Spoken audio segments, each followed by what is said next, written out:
Hello and welcome to Critifix studio. ক্রিটিফিক্স স্টুডিওর আরও একটা নতুন এপিসোডে আপনাকে আবারও স্বাগত জানাই। আমি মনির। গ্রাফিক ডিজাইন লেভেল 3 এর সিবিএলএম বুক থেকে একটি ট্রাইফোল্ড ব্রোশিয়ার ডিজাইন করে দেখাবো। এই সিবিএলএম বুকটি হচ্ছে create professional designing using illustration software, এবং এটা থেকে আমরা একটি ডিজাইন করব, সেটা হচ্ছে ট্রাইফোল্ড ব্রোশিয়ার ডিজাইন। এই ডিজাইনটা আজকে আমরা করব, ঠিক আছে? তো চলুন এটাকে আমরা কপি করে ইলাস্ট্রেটরে নিয়ে যাই। শিফট উইন্ডোজ কি প্রেস করে এখান থেকে একটা স্ক্রিনশট নিয়ে নিচ্ছি। কপি করে নিয়ে এখন আমি এখান থেকে নতুন একটি আর্টবোর্ড নিব। এর জন্য আমি ক্লিক করছি ফাইল থেকে নিউ থেকে প্রিন্ট এবং A4 সিলেক্ট করে এখান থেকে আমি ইঞ্চি সিলেক্ট করে দিচ্ছি এবং ওয়ারেন্টেশন নিচ্ছি আমি ল্যান্ডস্কেপ। ওকে, এবং এখান থেকে ব্লিড করে দিচ্ছি 0.125 করে আমি এখান থেকে ক্রিয়েটে ক্লিক করে দিচ্ছি। দেখুন আমি কিন্তু একটি আর্টবোর্ড পেয়ে গেছি। ওকে, এখন আমি এখানে আমি যেটা কপি করে নিয়ে এসেছিলাম সেটাকে Ctrl+V দিয়ে পেস্ট করেছি। ওকে, এখন আমি এটাকে সাইডে রেখে দিচ্ছি। দেখুন আমি এখানে সাইডে রেখে দিয়েছি। এখন আমি এখান থেকে আমার পেজটা ঠিক করব। এই জন্য আমি আমার এই যে ভিতর থেকে একটা শেপ নিচ্ছি, আর্টবোর্ড বরাবর নিয়ে বোঝার জন্য কালারটাকে চেঞ্জ করে দিচ্ছি। এখন এই শেপটাকে ধরে object, path, split to grid, প্রিভিউটা অন করে নিব। প্রিভিউ অন করে কলামে আমি এখান থেকে 3 করে দিব। দেখুন আমার এখানে 3টা পার্ট হয়ে গেছে, ঠিক আছে? এখানে 3টা পার্ট হয়েছে। এখন আমি এখান থেকে ওকে করে দিয়েছি। এখন এই যেটা সিলেক্ট আছে, এই সিলেক্ট থাকা অবস্থায় এখন ক্লিক করছি অবজেক্ট, পাথ, অফসেট পাথ। এখান থেকে আমি প্রিভিউ অন করে ভিতরে -3.75 নিয়েছি সেভড এরিয়া। ওকে, এখন এখান থেকে ওকে করে দিয়েছি। এখন সবগুলোকে ধরেছি, ধরে right button click make guide করে দিয়েছি। এখন right button click lock guide করে দিয়েছি। ওকে, আমার কিন্তু আর্টবোর্ড নেওয়া শেষ, পেজের ডাইমেনশন নেওয়া কিন্তু শেষ, ঠিক আছে? এখন আমি কি করব, এটাকে ডিজাইন করব। এই জন্য দেখুন এখানে কিভাবে ডিজাইনটা করেছে আগে একটু দেখি। এটা একটা পলিগন শেপ এবং ভিতরে একটা স্ট্রোক আছে, ঠিক আছে? এই জন্য আমরা এখান থেকে একটা পলিগন শেপ নিয়ে নিচ্ছি। দেখুন, এবং এটা কিন্তু এই বরাবর আছে, পেজের মানে যে ফ্লিপ আছে এই ফ্লিপের বরাবর আছে, ঠিক আছে? এই জন্য আমাদের ফ্লিপ এইখান থেকে শেষ, তো আমরা এখান থেকে একটা পলিগন শেপ নিয়ে নিচ্ছি এইভাবে। এটাকে করে দিচ্ছি রোটেট এবং আমরা এটা এই বরাবর রেখে দিচ্ছি। রেখে এখন এই দিক থেকে আমি ফুল এই দিকে করে দিচ্ছি। ব্যাস হয়ে গেছে। একটু নিচে নামিয়ে দিচ্ছি। ওকে, এখন এটাকে নিয়েছি, এটাকে এখন করে দিচ্ছি Ctrl+C Ctrl+F। ওকে, করে শিফট অল্টার প্রেস করে একটু ছোট করে দিচ্ছি। বোঝার জন্য এটাকে কালারটা চেঞ্জ করে দিচ্ছি। এই যে বর্ডারটা নিয়েছি, এটা কোন বর্ডার নিয়েছি? এখানে যে হোয়াইট আছে সেটা নিয়েছি, ঠিক আছে? এটা একটু বেশি মোটা হয়ে গেছে, আর একটু ছোট করে দিই। এখন ঠিক আছে। এখন দেখুন এখানে কি করেছে, এখানে একটা শেপ নিয়েছে, এখান থেকে শুরু করে বরাবর এই পর্যন্ত একটা শেপ নিয়েছে, তাই না? এর জন্য দেখুন আমরাও এখান থেকে একটা শেপ নিব। আমরা হচ্ছে এখান থেকে একটা ত্রিভুজ নিয়ে নিচ্ছি, পলিগন থেকে একটা ট্রায়াঙ্গেল শেপ নিয়ে নিচ্ছি। ট্রায়াঙ্গেল শেপ নিয়ে এটাকে এইদিকে রোটেট করে দিচ্ছি, ফেসটা এইদিকে করে দিয়েছি। এখন বরাবর এইখানে রেখে দিচ্ছি, রেখে এটাকে এরকম জায়গায় রেখে দিয়েছি। বোঝার জন্য কালারটাকে চেঞ্জ করে দিয়েছি। ওকে, এটাকে করে দিচ্ছি এইখানে বড় করে দিচ্ছি এইভাবে। এখানে বড় করে দিয়েছি, দিয়ে ডিরেক্ট সিলেকশন টুল ক্লিক করে এই পয়েন্টারটা ক্লিক করে ঠিক আমি এই বরাবর এনে ছেড়ে দিব। দেখুন এই বরাবর এনে ছেড়ে দিয়েছি। এখন এটাকে আমি সবার নিচে নামিয়ে দিব। এই জন্য right button click arrange send to back করে দিয়েছি। এটা সবার নিচে চলে গিয়েছে। এখন এটার কালার করে দিচ্ছি সাইন কালার করে দিয়েছি, এবং আমার এই যে বর্ডারটা ছিল এটাকে করে দিচ্ছি হোয়াইট কালার, ঠিক আছে?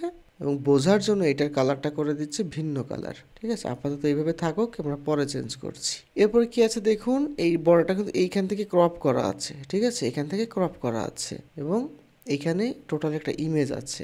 এই জন্য আমরা কি করব, আমরা আরও একটা ট্রায়াঙ্গেল শেপ নিব।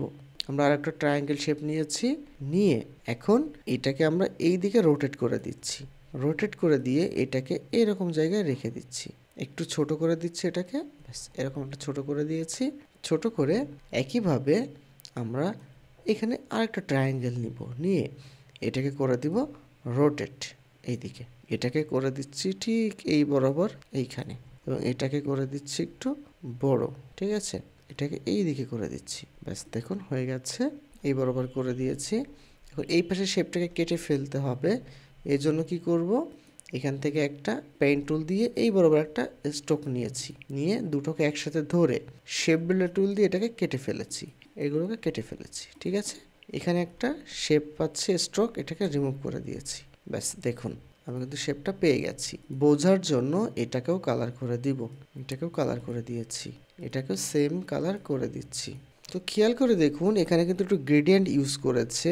এই জন্য আমরা কি করব, আচ্ছা প্রথমে দেখুন এখানে একটা ক্রপ আছে, ঠিক আছে? এই জন্য আমরা এখানে একটা ক্রপ করে নিচ্ছি। একইভাবে আমরা এখান থেকে আবার একটা পেন টুল থেকে একটা লাইন নিয়েছি, নিয়ে এইটাকে আর এইটাকে ধরেছি, ধরে শেপ বিল্ডার টুল দিয়ে এই জাস্ট এইখানে একটা ক্লিক করেছি, জাস্ট একটা ক্লিক, ঠিক আছে? ওকে, এটাকে রিমুভ করে দিচ্ছি। ওকে, এখন কিন্তু আমরা দুইটা শেপ পেয়ে গেছি। দেখেন এখানে কিন্তু গ্রেডিয়েন্ট করেছে, ঠিক আছে? আমরাও গ্রেডিয়েন্ট করব। শেপটাকে ধরে গ্রেডিয়েন্টে ক্লিক করেছি, ক্লিক করে এখান থেকে ক্লিক, আইড্রপ টুল ক্লিক, এইখানে এসে ক্লিক, এবং এই পয়েন্টারে ক্লিক, এবং এইখানে এসে একটা ক্লিক। দেখুন আমরা কিন্তু গ্রেডিয়েন্টটা পেয়ে গেছি, আমরা কিন্তু গ্রেডিয়েন্টটা পেয়ে গেছি। সেমভাবে এটাকে গ্রেডিয়েন্ট করে দিব, সেমভাবে এটাকেও গ্রেডিয়েন্ট করে দিব।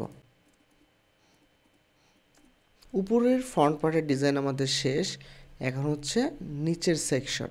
দেখেন এখানেও একটা ট্রায়াঙ্গেল আছে, এখানেও একটা ট্রায়াঙ্গেল, এখানেও একটা ট্রায়াঙ্গেল আছে। ওকে, এর জন্য আমরা কি করব, আমরা হচ্ছে এখান থেকে একটা রেক্ট্যাঙ্গেল নিব, এই বরাবর একটা রেক্ট্যাঙ্গেল নিচ্ছি, নিয়ে pen tool right button click করে add anchor point tool click করে এখানে একটা ক্লিক করে দিচ্ছি। ডিরেক্ট সিলেকশন টুল ক্লিক করে এই পয়েন্টারে ক্লিক করে একটু নিচে নামিয়ে দিচ্ছি, ঠিক আছে? এবং এখানে একটা ট্রায়াঙ্গেল শেপ আছে। একইভাবে আমরা এটাকে নিয়ে আসছি কপি করে, এটিকে উপরে উঠিয়ে দিচ্ছি, এটা করে দিচ্ছি সবার নিচে, এটাকে এই বরাবর রেখে দিচ্ছি, এটাকে এইখানে রেখে দিচ্ছি, এটাকে করে দিচ্ছি এই বরাবর সমান, এটাকে করে দিচ্ছি সবার উপরে। Right arrange bring to front. দেখেন আমরা কিন্তু ডিজাইনটা পেয়ে গেছি, ঠিক আছে? এখানেও গ্রেডিয়েন্ট ইউজ করেছে, দেখুন এটাকে আর এটাকে ধরে শেপ বিল্ডার টুল ক্লিক করে এখানে একটা ক্লিক, এখানে একটা ক্লিক, ঠিক আছে? এখন এটাকে ধরে গ্রেডিয়েন্ট থেকে এদিকে গ্রেডিয়েন্ট অ্যাপ্লাই করে দিব, এই যে এইভাবে। এটাকেও সেম ভাবে করে দিব। দেখুন আমরা কিন্তু এখানে শেপটা পেয়ে গেছি। এরপরে আমরা হচ্ছে টেক্সটগুলো লিখে দিব। এর জন্য প্রথমে আমরা ইমেজগুলো ঠিক করি। আমি একটি ইমেজ নিয়ে এসেছি, এখান থেকে ইমেজ নিয়ে আসছি। আপনারা গুগলে গিয়ে সার্চ করবেন ম্যান রিডিং বুক, ঠিক আছে? তাহলে এই ধরনের ইমেজ আপনারা পেয়ে যাবেন। ওকে, তো এই ইমেজটাকে আমি এখানে রাখছি, রেখে এই রেড শেপটাকে উপরে উঠিয়ে দিচ্ছি, উপরে উঠিয়ে দিয়ে এটাকে পজিশন মতো করে নিচ্ছি। পজিশন মতো করে এটাকে ধরে দুটোকে, ইমেজটাকে আর শেপটাকে ধরে right button click, make clipping marks করে দিয়েছি। এখানে ডাবল ক্লিক করে ইমেজটাকে পজিশন করে ঠিক করে নিচ্ছি। দেখুন আমার কিন্তু ইমেজটা পজিশন মতো হয়ে গেছে। এরপরে এখানেও একটা ইমেজ আছে, এই ইমেজটাকেও আমি নিয়ে আসছি এখন। ওকে, আমি ইমেজটি নিয়ে এসেছি, ইমেজটি নিয়ে এইখানে রেখে দিচ্ছি, রেখে এটাকে সবার নিচে নামিয়ে দিচ্ছি, এবং এই যে শেপটা আছে এটাকে কন্ট্রোল সি দিয়ে এটা কপি করে রেখেছি, রেখে এটা পজিশন মতো করে আমি এটাকে এই ইমেজটা আর শেপটাকে ধরে right button click, make clipping marks করে দিয়েছি, এবং এটাকে ডাবল ক্লিক করে পজিশন করে নিচ্ছি। ব্যাস পজিশন মতো করে নিয়েছি। নিয়ে এখন আমি যে হাতে যে কপি করে রেখেছিলাম সেটাকে কন্ট্রোল এফ প্রেস করেছি। দেখুন কন্ট্রোল এফ প্রেস করে এটাকে করে দিচ্ছি অপাসিটি কমিয়ে দিচ্ছি। দেখুন অপাসিটি 70% করে রেখেছি, রেখে দেখুন এই অবস্থা আছে, কিন্তু এই ইমেজটি একটু কালারফুল লাগছে, তাই না?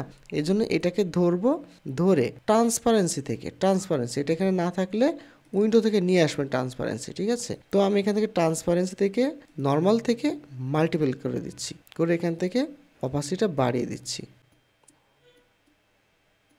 এই যে দেখেন এখন কিন্তু এরকম কালারফুল লাগছে, ঠিক আছে? আমার ডিজাইন করা শেষ। এখন আমি টেক্সট লিখে দিব। এটা কি ফন্ট ইউজ করেছে, এটা অলমোস্ট আপনার হচ্ছে মনসুরাট ফন্ট ইউজ করেছে। দেখা যাক আমরা একটু লিখে দেখি। আমরা এখান থেকে টাইপ করে দিচ্ছি। এটাকে ফন্টটাকে করে দিচ্ছি মনসুরাট। এটা হচ্ছে মিডিয়াম আছে, এখানে রেখে দিচ্ছি, রেখে এটাকে ফন্ট সাইজটা অ্যাডজাস্ট করে নিচ্ছি। হ্যাঁ, এটা হচ্ছে মনসুরাট ফন্টি। ওকে, এটাকে করে দিচ্ছি এখানে। এটা একটু অ্যাশ ব্ল্যাক আছে, এই ব্ল্যাকটা ক্লিক করে দিচ্ছি, করে এটাকে এইভাবে রেখে দিচ্ছি, কপি করে নিচে নিয়ে আসছি, এনে বিজনেসটাকে লিখে দিচ্ছি। বিজনেস কথাটা একটু বড় আছে, ঠিক এই বরাবর আছে, এবং এটা হচ্ছে বোল্ড, এটা হচ্ছে বোল্ড। তারপরে এজেন্সি আছে, এটা হচ্ছে সেমি বোল্ড, এটা হচ্ছে সেমি বোল্ড, এখান থেকে আমরা করে দিচ্ছি সেমি বোল্ড। এবং এটা হচ্ছে ইর বরাবর আছে, এটাকে করে দিচ্ছি ছোট। ওকে, হয়ে গেছে। এটাকে আমরা আরেকটু উপরে উঠিয়ে দিব, উঠিয়ে আমরা নিচে কিছু টেক্সট আছে সেগুলোকে অ্যাড করব। এখান থেকে লাইন টুল থেকে একটা শেপ নিয়ে নিচ্ছি, একটা লাইন নিয়ে নিচ্ছি, কালার করে দিচ্ছি। ব্যাস, এখন আমরা কিছু ডেসক্রিপশন দিব এখানে। আমরা এখান থেকে একটু টেক্সট লিখে দিব। এটার ফন্ট সাইজ হচ্ছে কত? ফন্ট সাইজ হচ্ছে 10, তাহলে এর সাথে কত যোগ করবো? 5। ওকে, ফন্টের অর্ধেক যোগ করব, তাহলে 15। তাহলে রিডিং হবে কত? লিডিং হবে 15। ঠিক আছে, এবং সেফটিটা ক্রস করবে না। এবার আমি ডিজাইনটা রেখে দিয়েছি, দেখুন। এটাকে করে দিচ্ছি আমার মেন ডিজাইনের কালারে। ফন্ট পার্ট কিন্তু ডিজাইন হয়ে গেছে। এবার বাকি যে টেক্সটগুলো আছে আমার অলরেডি ডিজাইন করাই আছে। এরপর বাকি যে ডিজাইনগুলো, এরপর বাকি যে টেক্সটগুলো আছে আমি অলরেডি লিখে রেখেছি, আমি সেগুলো নিয়ে আসছি। দেখুন, এখানে আমি টেক্সটটা লিখে রেখেছি, এটাকে আমি নিয়ে এসেছি, জাস্ট এখানে আমি বসিয়ে দিচ্ছি। ব্যাস, দেখুন আমার কিন্তু ডিজাইন প্রায় শেষ। তো দেখুন আমার কিন্তু ডিজাইন হয়ে গেছে। এরপর হচ্ছে আমি এখানে একটা ব্যাকগ্রাউন্ড অ্যাড করব, কারণ এই যে দেখুন ফাঁকা স্পেস আছে এখানে, এই জন্য আমরা এখান থেকে ফুল একটা শেপ নিয়ে নিচ্ছি।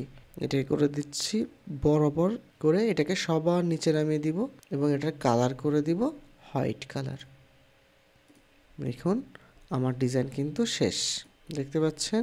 এই ডিজাইনটা আর ডিজাইনটা সেম আছে। ঠিক আছে, এখানে একটু কালার ব্ল্যাক আছে, তাহলে আমরা এখানে একটু ব্ল্যাক করি। এই যে এখন দেখুন দুটো ডিজাইন কিন্তু বরাবর সমান আছে। তো এইভাবে আপনাদের ডিজাইনগুলো করতে হবে। সময় বাঁচানোর জন্য আমি টেক্সটগুলো আগেই লিখে রেখেছিলাম। আশা করি ভিডিওটি ভালো লেগেছে। যদি ভালো লাগে তাহলে সাবস্ক্রাইব করে আমাদের পাশে থাকবেন। দেখা হচ্ছে কোনো একটা নতুন এপিসোডে, ততক্ষণ জুড়ে থাকুন ক্রিয়েটিভিক্স স্টুডিওর সাথে। ধন্যবাদ।